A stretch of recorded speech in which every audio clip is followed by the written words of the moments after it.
On September 1st, 1985, Robert Ballard found the wreck of the RMS Titanic, 3,800 metres below the surface of the Atlantic Ocean, 73 years after her sinking, which claimed the lives of around 1,500 men, women, and children.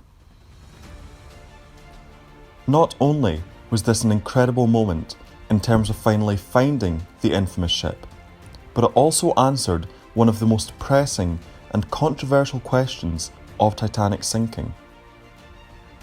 The world could see, at long last, that the bow and stern of Titanic had indeed broken apart during her sinking. Many survivors of the disaster had testified to this during the inquiries into the sinking, as well as when talking to journalists, stating that they had watched as the ship's stern rose to a high angle until the mighty vessel tore herself apart. The exact logistics of the breakup had always varied, with some saying it was above the water, others saying below, some stating her bow rose out of the water, turning the ship into a V shape as she broke, and others saying that she did not slip vertically beneath the waves, rather her broken off stern rolled onto its side and corkscrewed out of sight. With so many conflicting and differing survivor testimonies and eyewitness accounts, it's easy to see why there was such disorientation and discussion. But why was there such debate and doubt in regards to whether or not the ship actually broke?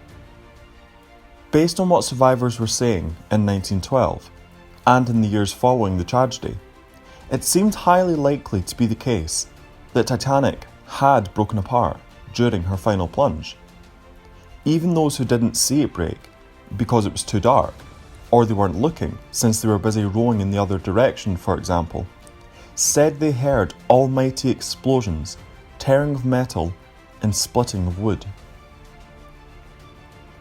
At the British Wreck Commission into the sinking, Chief Baker Charles Joffin, who was on the ship until the very end and was picked up from the water sometime later, had this to say.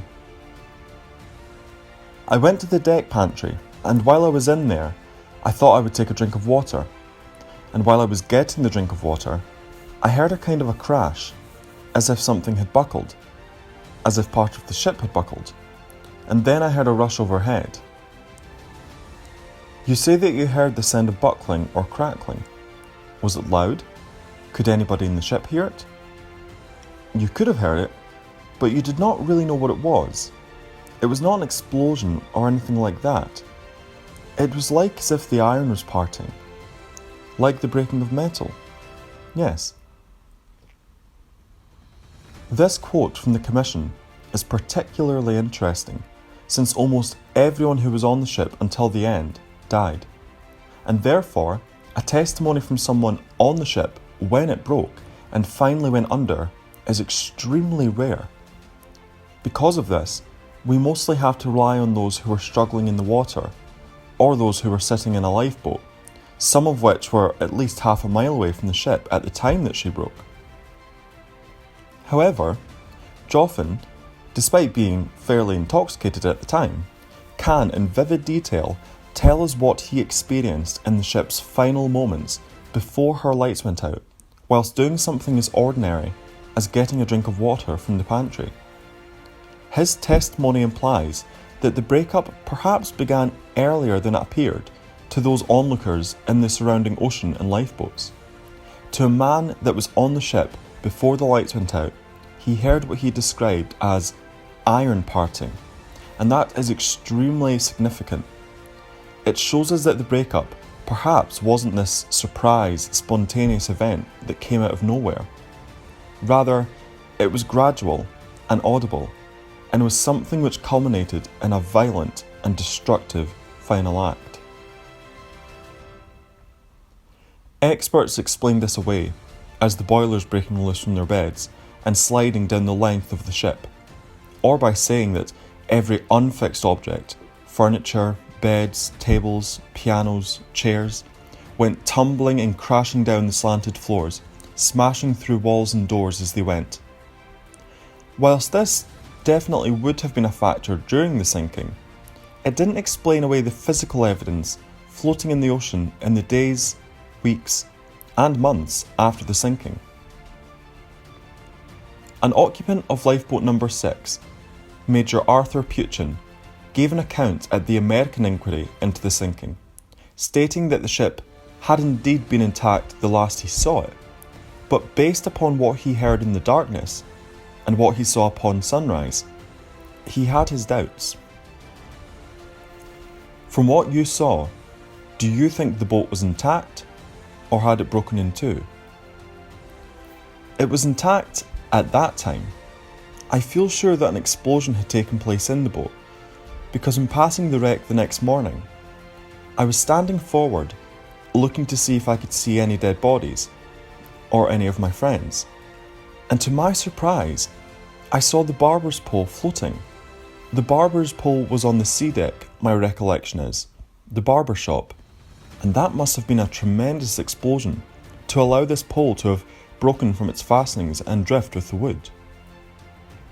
As stated by Major Peuchen, there was a barber shop on board Titanic, on sea deck, at the bottom of the ship's aft grand staircase. The aft grand staircase was located between the ship's third and fourth funnel, the same place where James Cameron's 1997 movie Titanic shows the ship break, and where the 1996 Titanic miniseries literally shows the aft grand staircase dome cover tearing apart and smashing. It is now known to not be entirely accurate, as we've learned that the ship actually broke between the second and third funnel.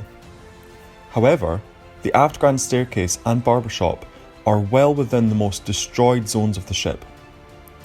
Outside of the barbershop was a traditional and recognisable red and white striped barber's pole, and the morning after the sinking, this pole was seen by a survivor in the area where the ship went down, floating on the surface of the Atlantic. Now let's say, for argument's sake, that the pole came loose in the very latter part of the sinking. Ocean water rushed into the aft grand staircase. Then, the ornate dome above the staircase becomes submerged and smashes under the pressure, allowing a Niagara Falls to pour down into the room, thus creating an escape route for objects like the barber's pole to float upwards and out through the large circular hole left by the smashed dome. This is entirely possible. But the barber's pole was only one of many artefacts among the debris seen around the site of the sinking from as early as sunrise on April 15th, 1912. Many other things found drifting are a lot more perplexing when trying to explain their departure from an allegedly intact ship. You know an airplane has crashed into the ocean after falling from the sky because there are suitcases and fuselage floating on the sea where it broke upon impact. The same was true for the sinking of Titanic. The piece of wood that Jack and Rose swim over to, and Rose lays on, drifting in and out of consciousness as Jack quietly slips away beside her, is actually based on a real section of debris that was recovered from the site of the sinking. It's commonly referred to as a door, but it's actually a large panel of wall that would have arched above one of the doors in the first class lounge. Titanic's first class lounge was located midship on A deck. So how on earth would a large piece of wall from inside Titanic have been found afloat in the North Atlantic if the entire unbroken ship slipped elegantly into the depths that cold, dark morning? A barber pole coming loose and slipping out through an opening is one thing, but a section of wall? And the fact that we now know Titanic broke apart between the second and third funnel, otherwise known as midship, perfectly explains why Jack and Rose would have found this wall to lay on. And then there was the first class dining room chair that the cable ship Mackie Bennett recovered from the site a few days after the sinking, when they were tasked with retrieving the bodies of those who had perished. Titanic's first-class dining saloon was located on D-deck and stretched 114 feet through the middle of the ship. How had this chair managed to ascend 4 decks and exit the ship? Pieces of cork seen floating on the waves the morning of April 15, 1912, were reported by the crew of the SS Carpathia, the ship which rescued Titanic survivors. They speculated that the cork had come from torn lifebelts. However, the amount of cork observed doesn't support that theory, and these pieces of cork would almost certainly have come from the Titanic's cold storage rooms. How else would this pulverised material have reached the surface, other than by exiting the exposed bowels of a destroyed ship?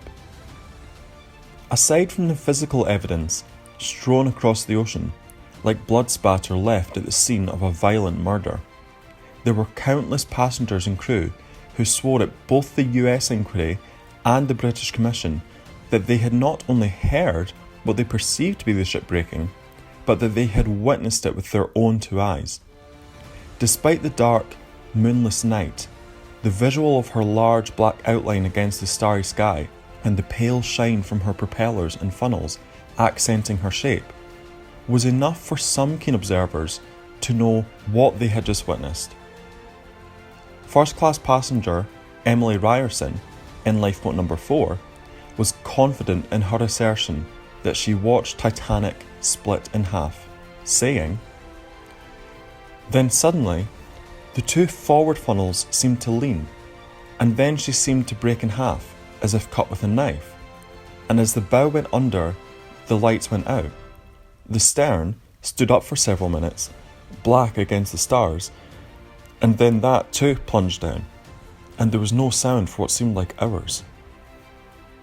Despite the overwhelming physical evidence, as well as the many eyewitness testimonies that claim the ship had broke, it's incredible that this was not believed, and that the exact opposite seemed to be true in the eyes of the assessors and those leading the inquiry and commission.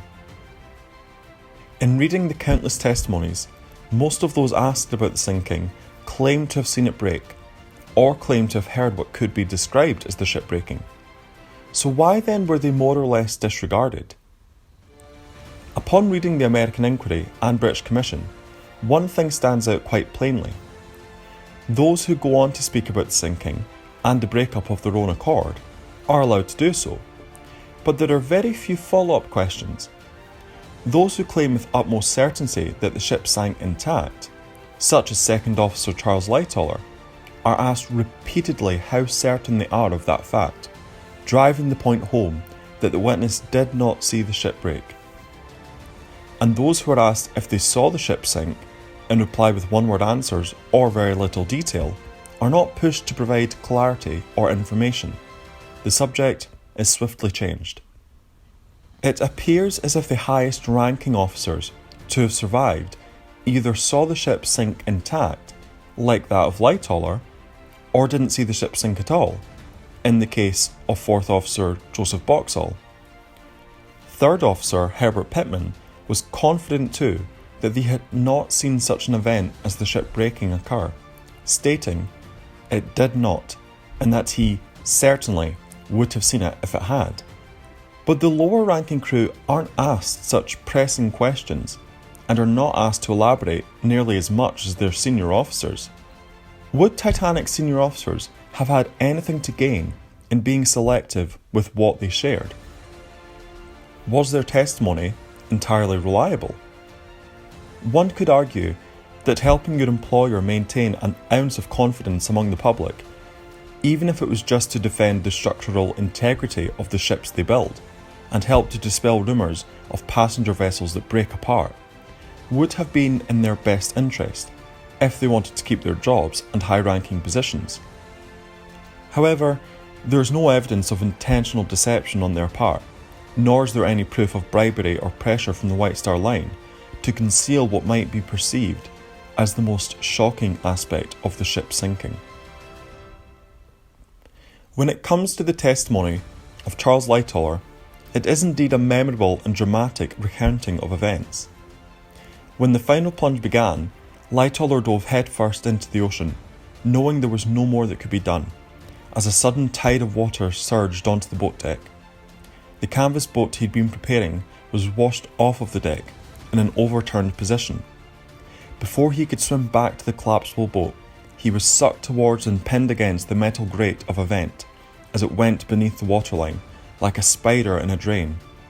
As the ocean was swallowed down through the opening, he was dragged down beneath the waves with the sinking ship, holding his breath, when suddenly a blast of hot air exploded from the vent. This sent him flying free and back up above the surface of the water. This happened to him not only once, but twice, as another vent further up the deck began to go under. Lightoller stated that he could not remember how he was freed from the second vent. However, it's likely that the water had entirely filled this part of the ship, and therefore the inward suction had ceased.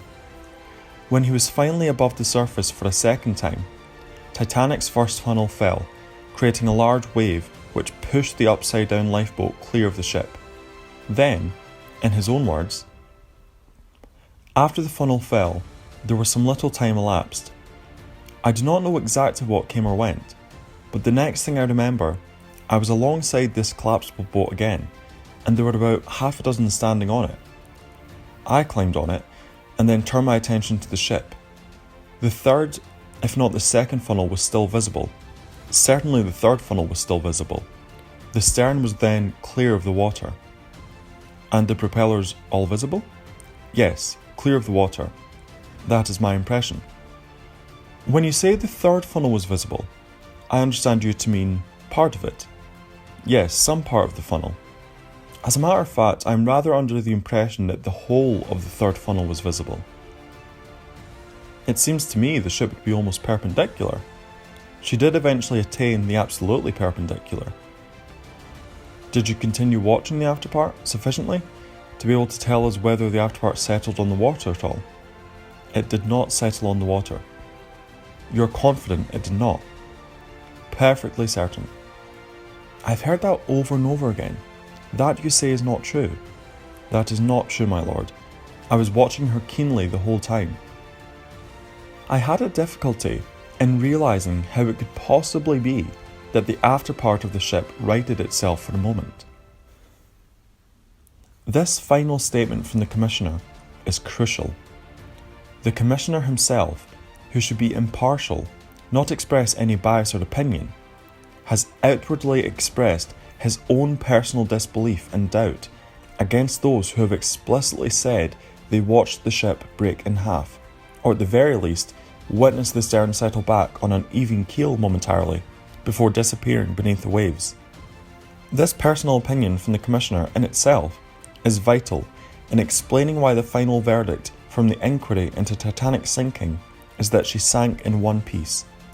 Not because it didn't happen, because as we know, it did, but because there was a fundamental misunderstanding and unwillingness to understand how and why a large passenger liner like Titanic would break apart when sinking.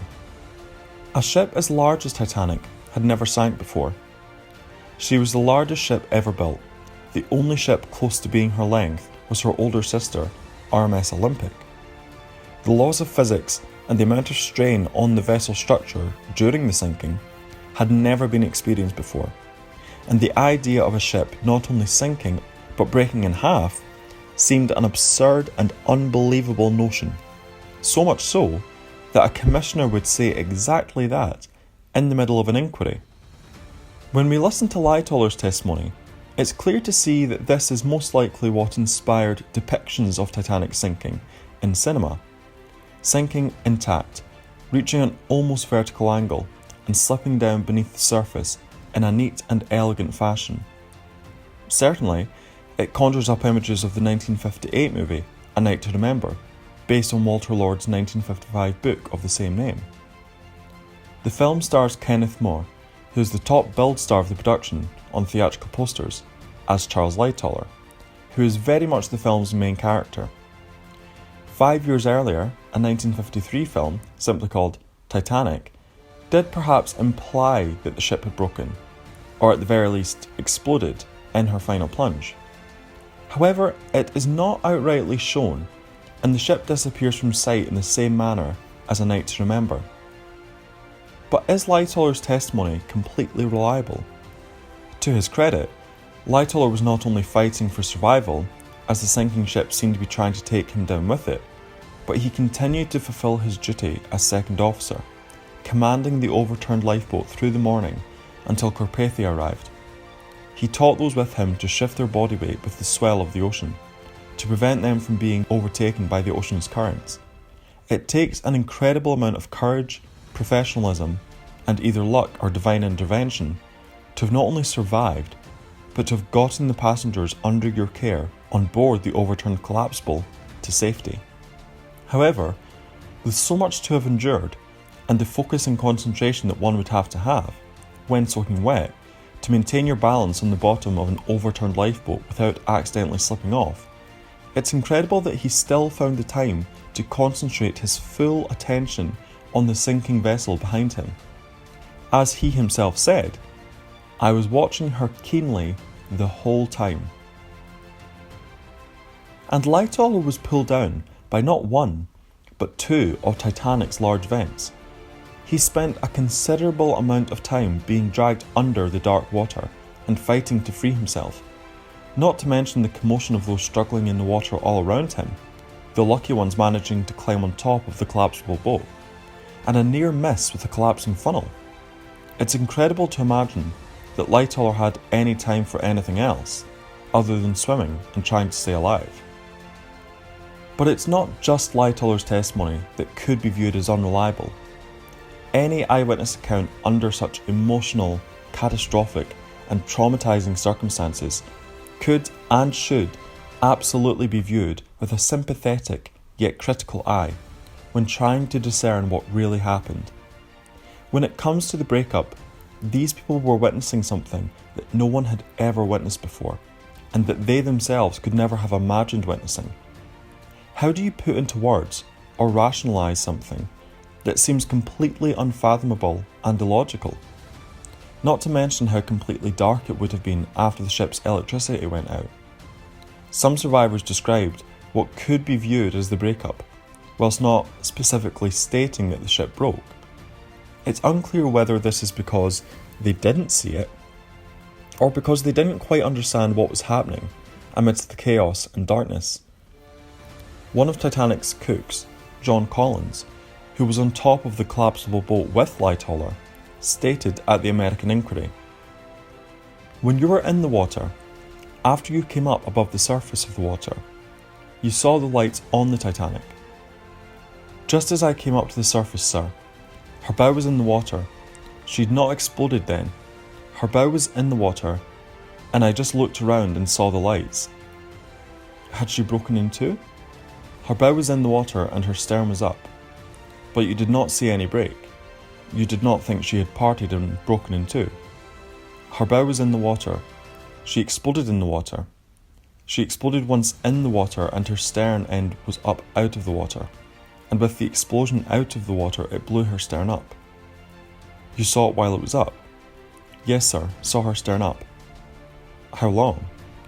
I am sure it floated for at least a minute. The lights were still burning?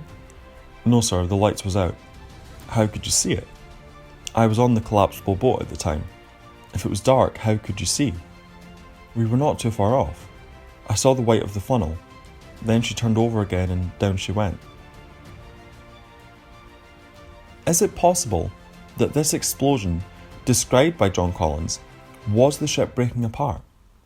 And is it then possible that this explosion was the blast of hot air that pushed Lightoller free from the vent the first time around? If so, it would mean that Lightoller was in no position to have viewed the breakup, since he was underwater, and at that time, Collins was one of the first people to have climbed on top of the collapsible boat, giving him a better viewpoint, as well as more time to have witnessed the actual sinking of the ship. It seems that Collins was in a position to observe Titanic much more keenly than Lightoller, and yet Lightoller's account was treated with more credibility. Ultimately, when it comes to the survivor testimonies, It sadly seems that those asking the questions at the inquiries believed the accounts that they wanted to believe, and were more dismissive of others. Also, it appears to be Titanic's most senior surviving officers who are seen as the most trustworthy and credible witnesses, all of whom state that, if they saw the ship sink, it absolutely sank intact. But would there have been a reason for this unconscious and, at times, openly vocal bias in favour of this version of events from the assessors of the American Inquiry and British Wreck Commission?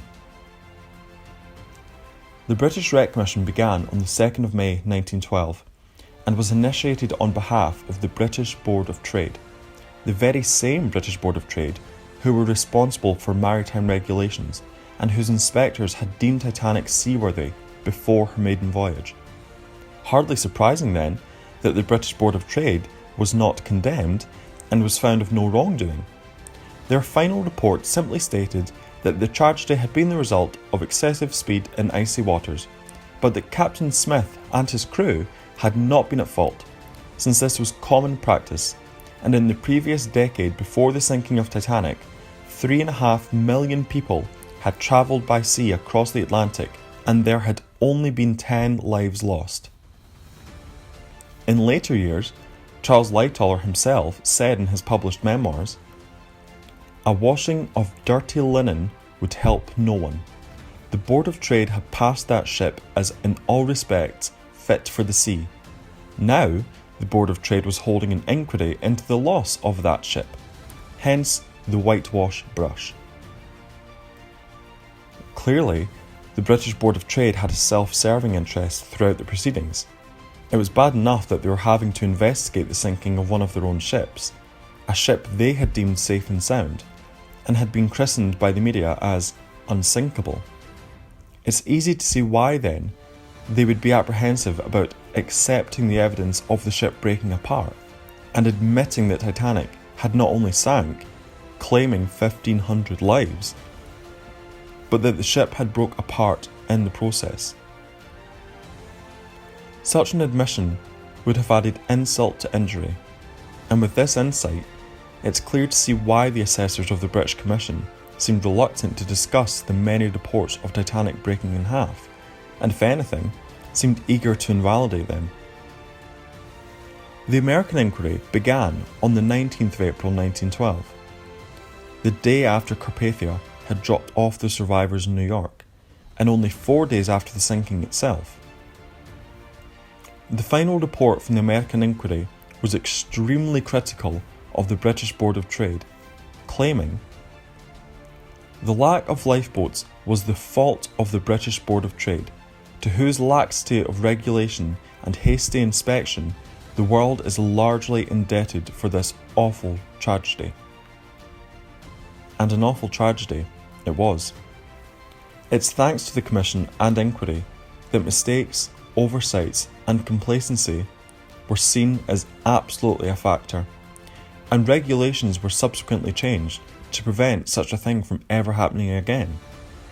Travelling by ship became much safer, or rather, the chances of surviving were far greater, as a direct result of the Titanic's sinking. But the willful disregard of physical evidence and survivors who claim Titanic did indeed break in half is plain to see. And as Lightoller stated, the conflict of interest when it came to the British Board of Trade was blatant. Admitting such a thing could have potentially been a fatal blow to an already wounded White Star Line in the court of public opinion. The Board of Trade had absolutely nothing to gain, and potentially everything to lose, if they admitted fault, opening the door to countless lawsuits and damage claims from survivors, and the families left behind of the 1,500 who perished. In reality, admitting defeat and accepting that the ship had most likely broken half wouldn't have changed much, and perhaps the British Board of Trade genuinely didn't believe the ship could have broken half. But including it in their findings would have been the respectful thing to do for the survivors, and for the unfortunate souls who were on the ship and in the water when it happened. In the 1980 movie, Raise the Titanic, We see the ship emerging from the Atlantic Ocean in one piece, nearly perfectly preserved, apart from a missing second funnel. This visual of Titanic, rising triumphantly and intact, shows how the public and media still thought of Titanic, a mere 5 years before she was finally discovered, as the black and white ship they had watched slip beneath the waves in 1953 and 1958. Even the 1979 made-for-TV movie SOS Titanic simply reused the sinking model footage from A Night to Remember, colorising it for a more modern depiction. It was the accepted narrative that Titanic had sank in one piece. The first thing Robert Ballard and his team spotted on the 1st of September 1985 was one of Titanic's large boilers, which he recognised instantly from a 1911 photograph he had of these very same boilers. The boilers, which some survivors claimed in 1912, they had seen slipping out of the detached bowels of the stern as she fell back level. And here they lay, 2.5 miles down on the sea floor.